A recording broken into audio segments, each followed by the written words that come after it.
चला आता केली सुरुवात झाडं लावायची. कुपाट्या लावणं झाल्या, जेसीबी बोलून घेतली, पण त्या जेसीबीनं पूर्ण खड्डे होऊ शकत नाहीत. 3च लाईन खड्डे झाले कारण की पूर्ण उतार आहे.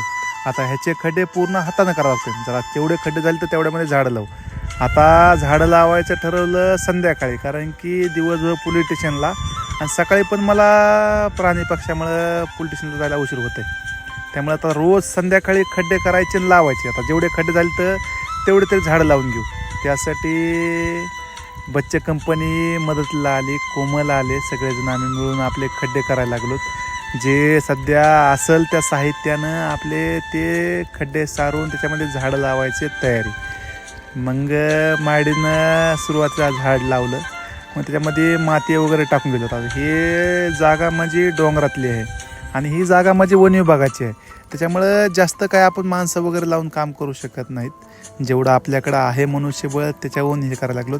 आता काही ठिकाणी खड्डे होईनात म्हणून आता हे मोठा दगड आहे ते सारून घेतला आणि इथंच एक खड्डा करू म्हणलं आणि इथंच झाड लावू. लाईन बी झाडाची केलेली आहे.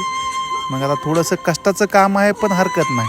समाधान भेटतंय ते समाधान लाख मोलाच्या पुढचं असेल. ज्या टायमाला इथं पूर्ण भाग भरून जाईल, बाग अशी पूर्ण बहरून येईल आणि जे झाडं आणले ते झाडं असे आणले तर की तिथं त्याला छोटे छोटे फळं लागावं, जेणेकरून ते पक्ष्यांना खायला भेटते ना.